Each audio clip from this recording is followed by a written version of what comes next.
All right, so this lesson, if I can say the word lesson, is I can fluently add and subtract multi-digit whole numbers. Now, you've been adding and subtracting numbers since you were in kindergarten, but fourth grade specifically, you need to do it fluently, which means quickly and accurately. And you're adding and subtracting multi-digit whole numbers, so not just one digit, two digit, but you should be able to do five digit, six digit whole numbers. We're going to look at some four digit whole numbers. So we're going to go straight into an example.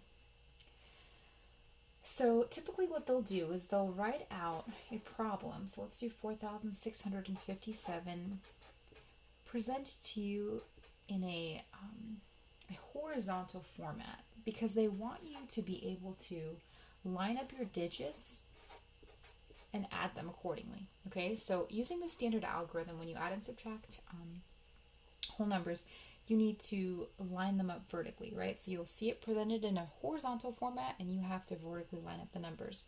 So 4,657 plus 3,804.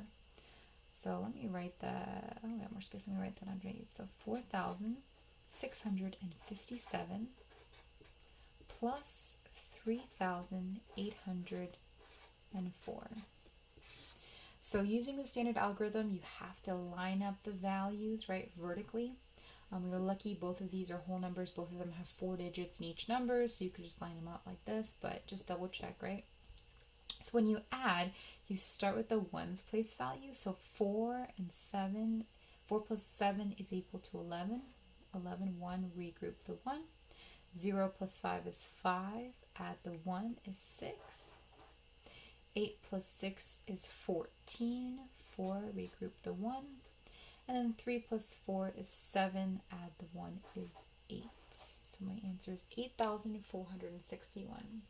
Now we're not going to dwell too much on the addition. We're going to look more closely at the subtraction because history tells us that subtraction is just harder, right? Subtraction is just harder for our brains to kind of wrap our heads around. All right, so we're going to shake things up. So same thing, we're going to give it to you. I'm going to give it to you in a horizontal format, and you have to write it out in a vertical format. So 4,002 minus 2,153.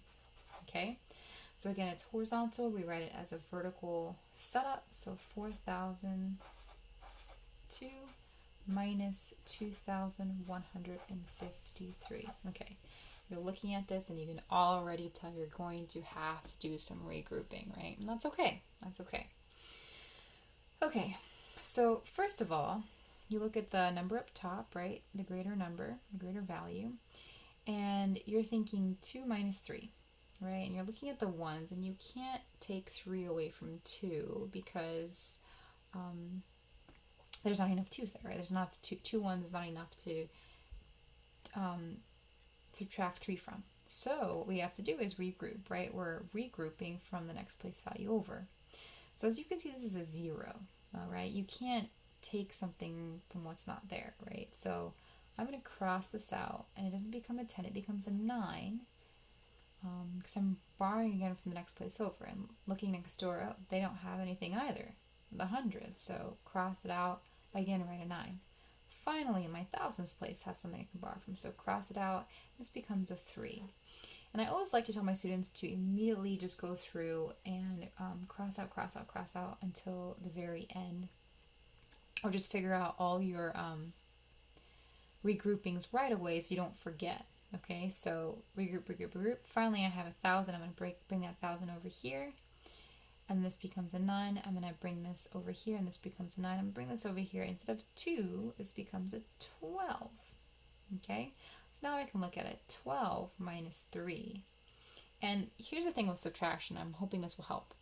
I like to use the add or count on or add on method, however you want to call it. So basically, I think in my head, because it works better with addition in my head, is 3 plus what equals 12. And for me, that works a lot better than saying 12 minus 3 equals what. So 3 plus what equals 12? 9, right? Again, instead of 9 minus 5, you could say 4. I think 5 plus what equals 9? 4. 9 minus 1 is 8, or 1 plus 8 equals 9.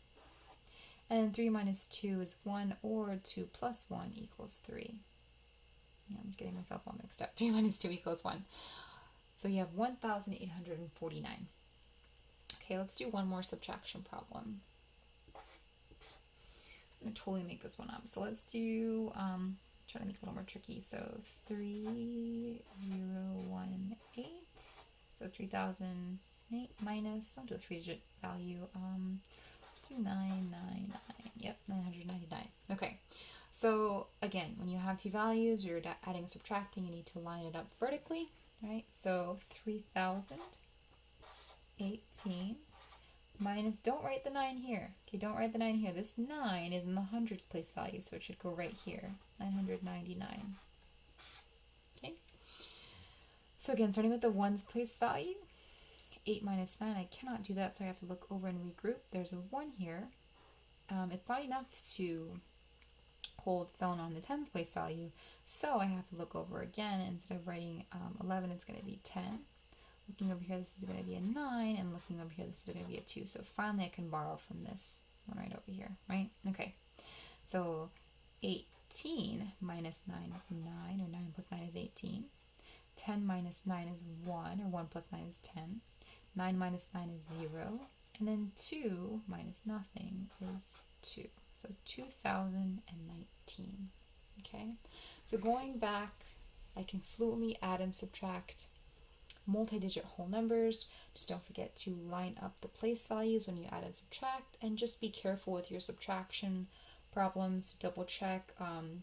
Use the inverse of subtraction, addition in your head, however you need to go back and just make sure that you're not making any errors at all. Okay, that's it.